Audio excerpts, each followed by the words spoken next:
Hai hai hai hai hai. Welcome back to my channel ZZTG. Aduh, kita mau nonton terkait dengan masalah Parung nih. Ini menarik nih. Ini ternyata memang PR udah lama banget sih cuy. Masyarakat tuh bolak-balik DPR kita akan nonton itu dan tidak ada realisasi sama sekali dari pemerintah sampai KDM akhirnya yang bisa menyelesaikan di tahun ini. Terus Kadis SDM ini sih, wah nggak bisa tidur sih. Ancaman pidana berlapis menunggu loh. Kita nonton videonya ya. Sebelum kita tengok nih, ternyata ini udah PR lama loh cuy nih, dengan DPR. Aduh. Ada paparan lebih lanjut barangkali. Ini Bapak Ibu hadir di sini, pentingnya apa? Ini mohon maaf tadi pimpinan juga sudah WA kami, berhalangan untuk ikut video conference karena sedang melaksanakan perjalanan laut katanya kan, karena sinyalnya tidak stabil, jadi tetap mewakilkan kepada kita. Tapi intinya ini, ruang ini, dokumentasi ini dengan sekretariat yang memfasilitasi kita, ini adalah tahapan di mana Bapak Ibu menyampaikan aspirasi secara konstitusional, ya. Artinya wajib untuk di follow up. Kenapa? Karena nanti akan ada semacam dokumentasi yang menjadi dasar untuk disampaikan kepada pemerintah. Silakan untuk paparan, ya. Silakan Pak. Nanti rapat ini akan terdistribusikan Pak ke seluruh anggota dan pimpinan.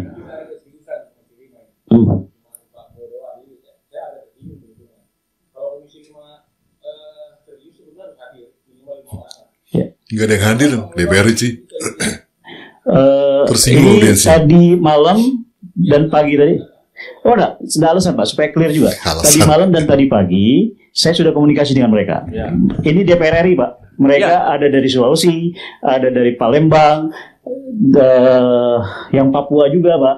Mereka sudah ada di Jakarta belum? Karena hari ini tidak ada agenda rapat di minggu ini Pak. Jadi mereka tidak bisa. Enggak lah, minimal keseriusan itu diwakili 2-3 orang lah. Kalau ini kan Pak Mulai ngapain kemarin ke Parung Panjang, sekarang ke sini juga ngapain kan gitu. Beda Pak. Kalau di Parung Panjang saya sebagai anggota Dewan Dapil Kabupaten Bogor yang hadir reses menyerap aspirasi. Kalau Bapak hadir di sini adalah tahapan bagaimana. Tapi bikin catatan aja bahwa saya menilai Komisi 5 tidak serius itu aja. Karena tidak hadir semua Pak Mulai. Inilah birokrasi yang ada di Indonesia ya cuy. Ya beginilah cuy. Terlalu ribet menurut gua. KDM nggak pakai tuh gini. Langsung beres tuh jalanan. Ini seolah-olah Pak Mul doang ini yang mikirin Parung Panjang. Jangan-jangan yang lain takut atau gimana kan gitu. Atau ada apa kan ini masalahnya. Bapak cari solusi apa cari kehadiran? Bukan. Karena pemerintah sampai saat ini Pak. Nih. Ya, Pak. Jalan tambang itu Pak. Dari awal provinsi itu tanggung jawab provinsi. Karena pajaknya itu masuk ke provinsi Pak. Harusnya provinsi segera membuat jalan tambang ketika pengambil alihan jalan dari kabupaten ke provinsi. Dulu itu kabupaten itu Pak. Mobilnya belum banyak dulu. Dulu ada PT Sudamanik. Kalau orang beli batu itu bukan mobil yang datang, dianterin dan belum rusak. Setahu saya ketika tambang dibuat itu harus ada jalan tambang Pak. Nah ini ketika diambil alih provinsi, uangnya ke provinsi diam aja. Terus penyalahgunaan jalan udah terjadi puluhan tahun Pak. Jalan 8 ton dimasukin 40 ton loh Pak. 45. Kemana aja? Itu hukum loh harusnya. Kan? Artinya ada apa dengan provinsi? Kabupatennya juga berani. Sampai kemarin saya salahin juga bupati ngapain? Perbuk itu nggak berguna Pak. Boleh emang perbuk di jalan provinsi. Ini udah ngawur gitu loh. Perbuk itu nggak ada gunanya. Oke, saya respon sebentar. Ya. Jawaban kehadiran Komisi 5 sebenarnya jawabannya sudah ada di Bapak. Ya. Bapak ini saya hadirkan di sini karena saya ingin membypass Pak. Ya. Pertanyaan anggota Komisi 5 ke saya sederhana. Ya. Itu jalannya provinsi atau nasional Pak Mul? Sampai sini jelas ya. Di level pemerintahan saja untuk mengetahui itu jalan provinsi atau kabupaten harus dari masyarakat. Padahal secara pemerintah kan tinggal buka data itu jalan provinsi apa jalan kabupaten lalu meneruskan lah. Ini loh yang menurut gua buang-buang waktu aja gitu. Gila loh, sekedar untuk mengatakan itu jalan provinsi atau kabupaten DPR aja gak bisa nyari data itu kan based on data lebih kuat ya, maksudnya dengan surat data yang menyatakan kan lebih kuat daripada orang yang berbicara, karena orang berbicara kalau dia gak punya data juga akan jadi pertanyaan buktinya mana, gitu. Aduh. Ya, provinsi. Ya. Confirm. Harusnya Bapak Ibu itu audiensi ke provinsi. Iya, karena provinsi sudah berkali-kali. Kita dengar tahapannya dulu. Izin, kita dengar tahapannya dulu. pada saat Bapak Ibu hadir di sini, ini adalah ikhtiar saya untuk membypass, Pak, memotong, ya.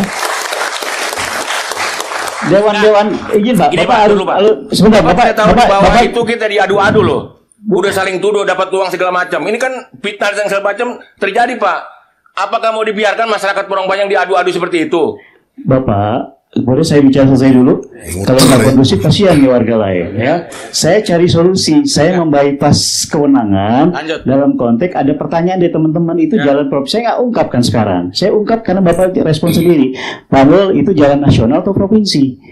Jalan provinsi, Pak. Kenapa nggak ke provinsi dulu audiensinya? Sudah kayak provinsi. Ya, artinya kalau teman tidak hadir itu, tetap mereka mengetahui saya sedang menyambungkan, Pak, masalah jalan provinsi ke nasional.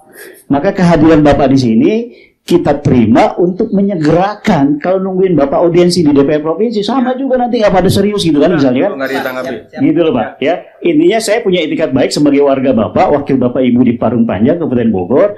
Lama banget sih ini komisi 5, Pak, komisi infrastruktur di provinsi gitu.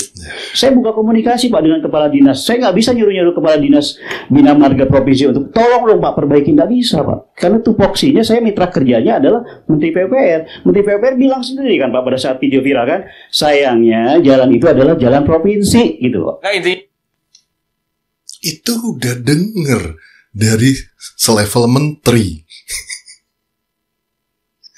Jawabannya kan udah dapet. Bapak ini kan tadi nyari jawaban. Pertanyaan dari Komisi 5 adalah itu. Ini jalan provinsi atau kabupaten. Dia bilang sebelumnya kan sama Bapak itu. Dia padahal sudah dapat informasi dari sekelas menteri PUPR yang menyatakan tuh. Ini gue nonton video ini udah 2 kali dan ini lucu banget sih menurut gue. Rapat terlucu sih. Ini jangan lempar-lemparan lagi, Pak. Udah puluhan tahun lempar-lemparan nih antara kabupaten, provinsi ini. Kita nih itu aturan, kayak drama-dramaan gitu. Bapak, saya anggota Komisi 5, saya dibully oleh masyarakat di Jonggol, di rumah aspirasi saya. Kami korban lama, jadi maklumi aja dulu. Maaf ya. Ini tambahan dari saya. Kami dari Parung Panjang korban lama. Jadi begini-beginian nih, ketemu orang-orang udah puluhan tahun justru. Bapak tidak ada realisasi seperti Bapak, ada finish. Bapak kalau tidak percaya dengan ikhtiar saya, Bapak dengan segala hormat, ngapain Bapak hadir di sini? Bapak keluar saja. Ya, Bapak keluar saja. Ini saya hadir memfasilitasi ini, Pak. Ini bukan kewenangan saya, Pak, sebenarnya. Ini kewenangan provinsi, tapi saya bypass, saya jembatani lagi setelah pertemuan ini saya ketemu dengan gubernur besok. Izin pimpinan. Itu bisa. Antar ya. Tadi mohon maaf Pak. Maksudnya untuk yang berjalan dengan saya hari ini, mohon kerjasamanya. Kita datang kemari karena kita percaya sama beliau. Oke? Sepakat ya? Kita kemari, kita berharap Parung Panjang jadi lebih baik. Sepakat ya? Kita tenang, kita dengarkan dulu beliau dan kita ikuti protokolnya seperti apa. Oke? Oke, terima kasih. Baik, kalau Bapak aspirasi sampaikan saja, tapi kan gara-gara disampaikan kan jadi ngerti, Pak, ya. Saya dibully habis-habisan di sosial media di rumah aspirasi saya, jalannya hancur, Pak. Curhat nih, Pak. Katanya Menteri PUPR, jalan rumah sendiri hancur. Tapi status jalannya kabupaten, Pak. Jadi kalau misalnya kemudian saya telepon Dirjen Bina Warga, tolong dong aspal depan rumah aspirasi saya, itu bisa ditangkap KPK itu, Pak. Kenapa? Karena akan ada temuan di BPK bahwa APBN digunakan untuk membangun jalur kabupaten.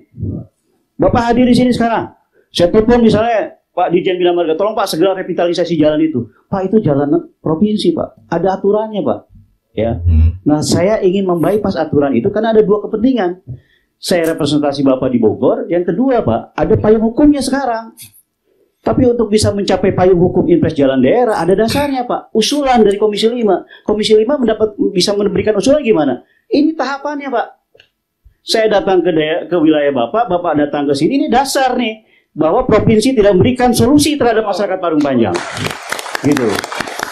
Jadi, saya kira kalau misalnya saya ungkap alasan teman-teman tidak hadir, karena mereka taat aturan, Pak. Kenapa kita audiensi dengan jalan provinsi? Gitu loh maksudnya, Pak. Ya. Tapi mereka mengetahui bahwa saya akan segera memperjuangkan untuk menyambungkan bagaimana status jalan provinsi diintervensi oleh APBN melalui impres jalan daerah. Tapi kan kita harus lihat lapangan. Maka identifikasi dan bahasa saya adalah audit Parung Panjang. Ini dasarnya. Dasarnya aja ternyata tidak cukup. harus menunggu KDM menjabat sebagai gubernur baru bisa membereskan. Tahapan itu kan harusnya berlanjut ke gubernur yang sebelumnya. Nah, pertanyaannya kemana gubernurnya? KDM baru beberapa bulan ini punya dana untuk memperbaiki jalan, merevitalisasi jalan, dan lain sebagainya. Infrastrukturnya diberesin. Baru berapa bulan? Belum setahun. Nah, yang dulu kan 5 tahunan. 2 kali kalau misalnya menjabatnya. Tapi tidak ada tuh. Nah, inilah kelebihan KDM. Tidak ada lagi rapat-rapat dan lain sebagainya. Cukup dengar, punya datanya, beresin. Kembali lagi ini kan sungguh lucu ya. Untuk mengetahui data lo tadi. Jadi Komisi 5 berbulan-bulan mungkin bertahun-tahun menunggu jawaban. Itu jalan kabupaten atau provinsi. Itu sih lucu banget sih menurut gue sih. Kocak. Kocak banget. Padahal sebelumnya Menteri PUPR udah menyatakan waktu viral katanya tadi kan. Bahwa itu sayangnya jalan provinsi. Jelas tuh. Kenapa enggak menteri aja yang dihadirkan sebagai saksi untuk kayak gini. Udah rakyat kasihan, capek hanya untuk datang ngobrol kayak gini dan akhirnya tidak ada realisasi sama sekali. Dan ini video lama ya. Pak Deddy Mulyadi pun pada saat itu masih DPR RI ya. Dan dia sempat gue lihat ada kontennya FYP di tempat gue menyatakan pada saat itu memang dia tidak punya power. Dan dia betul-betul menggunakan powernya ketika dia jadi gubernur. Itulah ucapannya KDM itu gak ada yang meleset sih menurut gue sih. Semua apa yang dia janjikan dan lain sebagainya langsung dituntaskan dan dalam tempo sesingkat-singkatnya. Itulah KDM. Gak ada tuh lama sampai setahun, 2 tahun, 3 tahun itu. Gak ada. Dia ngomong tuh kalau memang ada duitnya, gak ada duitnya, nyari dia mah. Wah gila. Ini ada apa lagi nih? Coba lihat.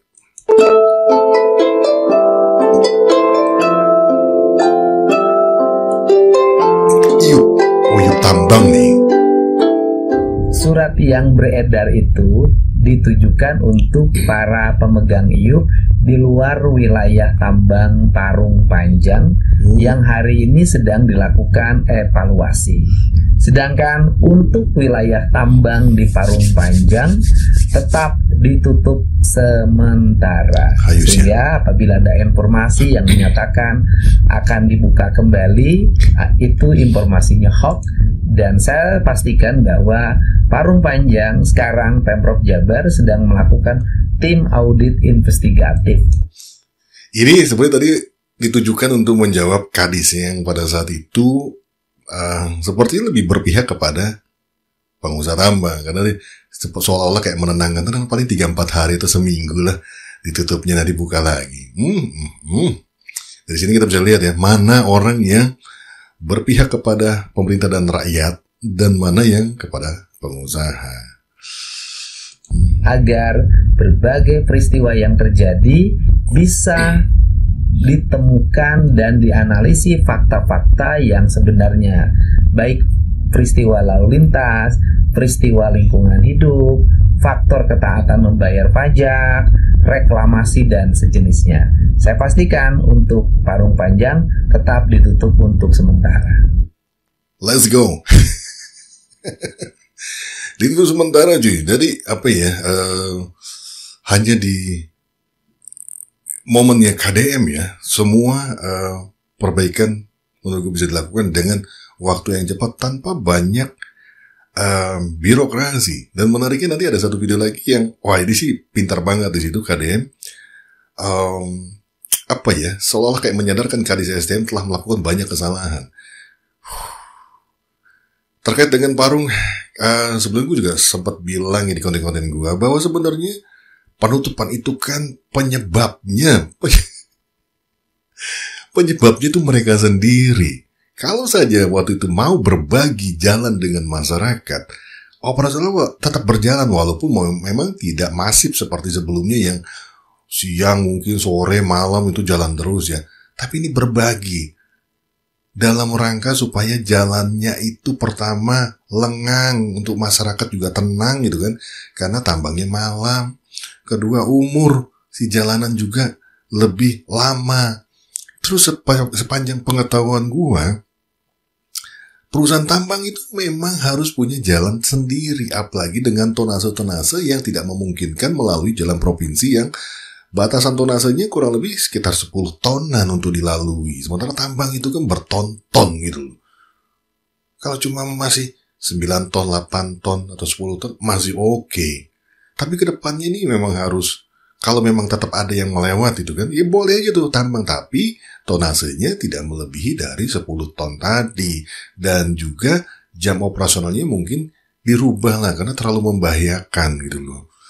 Dan ya itulah, tanggung jawab dari perusahaan tambang itu harus bikin jalan sendiri. Setahu gue sih itu ya, gue di Kalimantan Batubara waktu itu, ya memang kita ngurus tuh izin untuk hauling sendiri. Gitu. Waktu dari awal gue setup itu yang ngurus ke gubernur terkait dengan jalan hauling itu. Terus dari sisi pemerintah juga mungkin bisa menyiapkan jembatan timbang ya, kalau nggak salah namanya ya. Gue kemarin itu agak kesulitan tuh menyebutnya.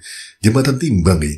Jadi begitu keluar itu ditimbang dulu, atau mungkin di perusahaannya itu sendiri memiliki jembatan timbang semuanya untuk mengukur. Jadi sebelum mobil keluar nih dari perusahaan juga udah cek nih berapa nih timbangannya. Kalau kelebihan turun dulu dikit daripada nanti balik lagi gitu kan.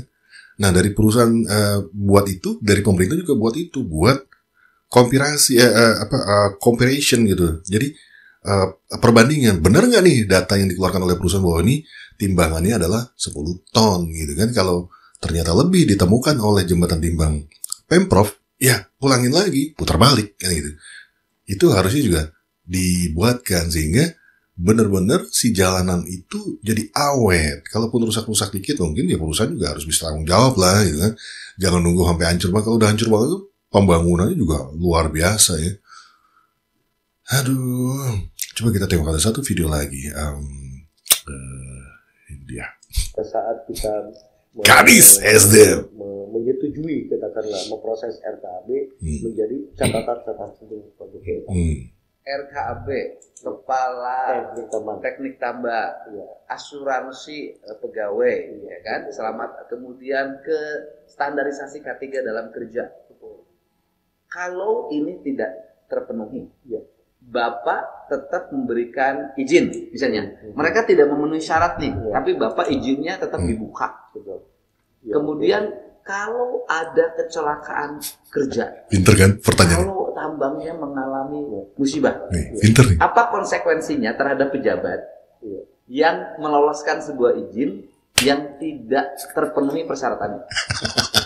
Ya ada, bukan hanya saja sanksi administrasi, jadi ada juga tentunya sanksi lain yang pidana. Pak, kalau ada musibah nih, naudzubillah ya, ada musibah pada sebuah areal penambangan, ternyata oleh penyidik kepolisian dokumen tambangnya itu tidak lengkap, tetapi Bapak tidak memberikan teguran. Apa konsekuensi yang akan terima oleh Bapak sebagai kepala dinas SDM yang berikan izin? Ya konsekuensinya tentunya kalau saya pribadi gitu, saya semuanya. Bukan, konsekuensi pidana yang akan diterima. Pertama dia kayaknya mencoba untuk memutar-mutarkan supaya tidak, kayaknya udah tahu nih arahnya kemana nih Pak Deddy. Karena kita juga sebagai orang yang menonton pasti arahnya tahu kan. Pak Deddy nyecar konsekuensi secara pidana. Ini kan tadi bilang kalau di sidik oleh kepolisian, lakukan penyelidikan dan sebagainya, dan ada temuan kelalaian kayak gitu kan. Konsekuensinya apa nih? Secara pidana, bukan secara jabatan. Gue udah nonton ini berulang kali tapi lucu banget sih ini, kocak. Ini kocak lagi. Ya gini Pak, memang pengawasan itu melekat Pak ya. Muter terhadap kinerja dari ASN itu sendiri. Artinya ada sebuah kelalaian. Nah, itu dia. Abai, pengawasannya lemah. Kemudian dokumennya tidak bisa diloloskan. Berarti Bapak punya konsekuensi pidana dong. Ada potensi. Artinya kalau kita nih Bapak penyelenggara tambang di Jawa Barat, dia nggak mau nyebut sendiri karena takut jangan sampai kadang mikirnya kayaknya pikiran kita sama nggak sih gitu. Tapi kadisnya terlalu takut untuk menyebutkan ada konsekuensi pidana. Gokil. Bukan hanya kehilangan jabatan, ancaman pidana menanti. Anjay. Kemudian ada peristiwa kecelakaan pada sebuah areal usaha tambang. Ternyata polisi memeriksa dokumen tambangnya tidak lengkap. Kemudian Bapak abai membiarkan sebuah kegiatan yang bertentangan dengan hukum terjadi. Berarti bisa dipidana dong. Pidana dong. Berpotensi. Iya berpotensi. Makanya kan daripada ini saya sebagai gubernur ya, daripada Bapak dipidana pada suatu saat karena potensi kecelakaan kerja tambangnya sangat besar. Gak bisa tidur. Gak bisa tidur. Ini kayak KDM lagi kayak coba menyadarkan. Ini loh posisi lo sekarang tuh di sini loh. Siap-siap lo gitu kan. Luangkan waktu banyak-banyak sama keluarga deh gitu. Karena arahnya ke sana loh cuy. Ketika nanti audit akan sudah turun ya, pasti temuan banyak. Belum lagi nanti dari kepolisian. Yakin gua. Wah bahaya loh cuy. KDM ini arahnya udah.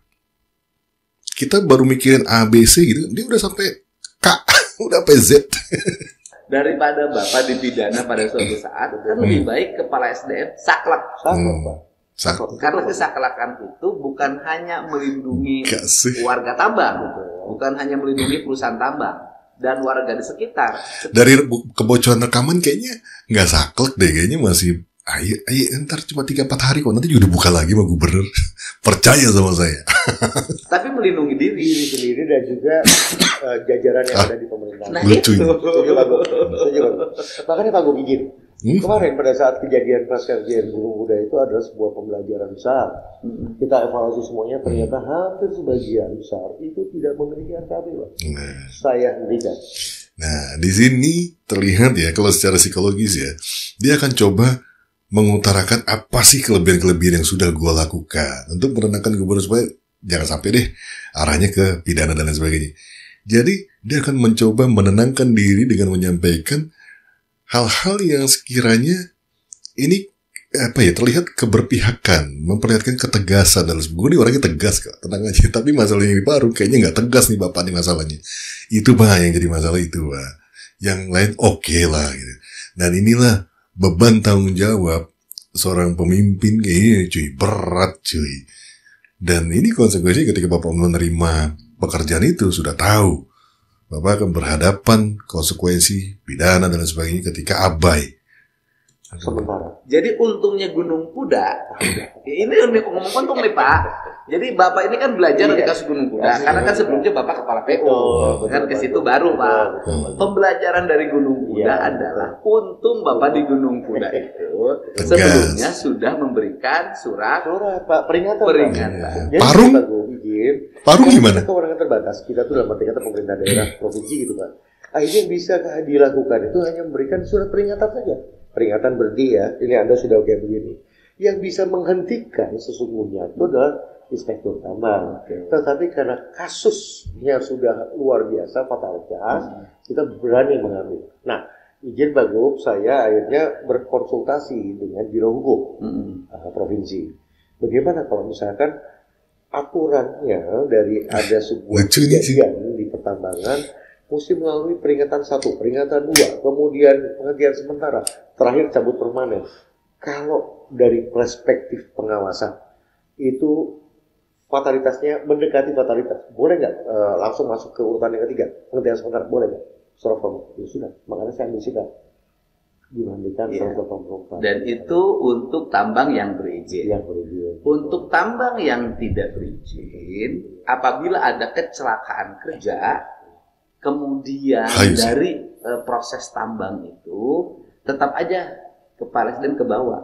Kalau kita tidak menutup ke bawah tambang itu artinya kemarin dia yang seharusnya menutup, bukan gubernur. Ini kalah start sama gubernur karena masalahnya sudah tragedi kemanusiaan cuy. Harga nyawa murah banget cuy. Nangis gue nontonnya sumpah. Sedih banget lu. Ini nyawa ya, bukan cuma lu kehilangan harta benda ya. Nyawa manusia, anak. Lu kebayang punya anak, terus dilindas truk, hancur. Wajahnya, badannya gak bisa dikenali kayak gimana coba. Jadi ini udah mengerikan. Wah Pak, ini gue yakin duduk kayak keringetan cuy di punggungnya. Ini keringetan sampai ke bokong-bokong nih, gue yakin sih bahwa walaupun beras ini udah keringetan. Ini pintarnya Deddy Mulyadi nih, apa ya, seolah kayak menyadarkan ini lo posisi lo, ini posisi lo sekarang. Ya liburan nih bareng keluarga, luangkan banyak waktu, ntar jarang ketemu. Kita sama pembiaran. Untuk itu, menutup tambang yang tidak berizin pun bagian melindungi masyarakat dan melindungi aparat. Nah, yang terakhir kan gubernur juga sudah kirim surat nih ke IPB untuk melakukan audit investigatif terhadap seluruh tambang ilegal. Apakah ada potensi kerugian negara atau tidak? Kan itu Pak. Wah, ini ke yang ilegal nih. Tadi yang tambang itu kan ada yang berizin, ada yang enggak dong, pasti ada tuh. Yang berizin aja si bapak ini berpotensi kalau sudah diberikan izin dan tidak dilakukan pengawasan dengan baik dan menyebabkan ya tadi tuh AMDAL rusak, ada korban jiwa dan sebagainya. Itu berpotensi kena dia pidana di situ. Ini yang ilegal. Tambah lagi. Nah, nanti kalau ternyata ditemukan potensi kerugian negara dari tambang ilegal itu sebagaimana terjadi pada kasus timah yang berdampak pada kerugian negara yang ratusan triliun itu, maka kita pun akan memproses tambang ilegal itu bukan hanya dari undang-undang tambang, tapi akan mengundang undang-undang korupsi karena merugikan negara kan. Tambang nih Pak nggak bayar pajak, kemudian muatannya melebihi kapasitas, mencemari lingkungan, itu yang dibacain merusak infrastruktur jalan, itu dia. Itu kerugian negara kan itu pada ini lagi ceritain Parung, sumpah lo gila, ini pertanyaan yang gokil loh dia, tapi halus banget loh. Ini kayak seperti tidak menegur, dia bertanya. Dan ini sebenarnya apa yang ditanyakan adalah suatu hal yang terjadi nih. Gimana respon reaksinya? Reaksinya lucu sih Bapak ini, Bapak Kadis. Jadi ada berlapis cuy ya, undang-undang pidana, undang-undang korupsi. Kalau yang ilegal itu mengakibatkan, ya jelaslah mengakibatkan kerugian negara karena kan bayar pajak cuy. Kan itu udah jelas. Nah sekarang tinggal nunggu nih, ada nggak nih tambang-tambang ilegal di Parung? Nah, tambang-tambang yang tidak memiliki izin, Bapak ini kena cuy. Dari situ aja udah kena Bapak ini. Wih, ini masa depan maghrib cuy. Sumpah ini maghrib nih. Ya kan? Gitu. Jadi yang ramai sekarang tatapan langsung kosong. Tambang yang di Bandung Barat. Di Bandung Barat. Jadi tambang Bandung Barat itu oleh Bapak dihentikan dikarenakan tidak memiliki RKB Pak Gub, dan juga tidak memiliki KTT Pak. Oke. Jadi kalau ingin buka kembali tambang itu penuhi dulu persyaratan mutlaknya, kemudian juga harus bisa berani bertanggung jawab melaksanakan kegiatan tambangnya sesuai dengan yang ada di dalam dokumen feasibility study, rencana kerja dan anggaran biaya, dan kepala teknik tambangnya harus jauh lebih bertanggung jawab. Iya. Aduh. Dari obrolan ini kita udah kayaknya udah pada bisa nebak ya masa depan Bapak ini ke depannya kayak gimana. Udah kebayang sih ya. Gimana dengan kalian, kebayang gak sih? Wah, kita nggak usah ngurusin yang Parung yang udah terjadi ya. Yang itu ya.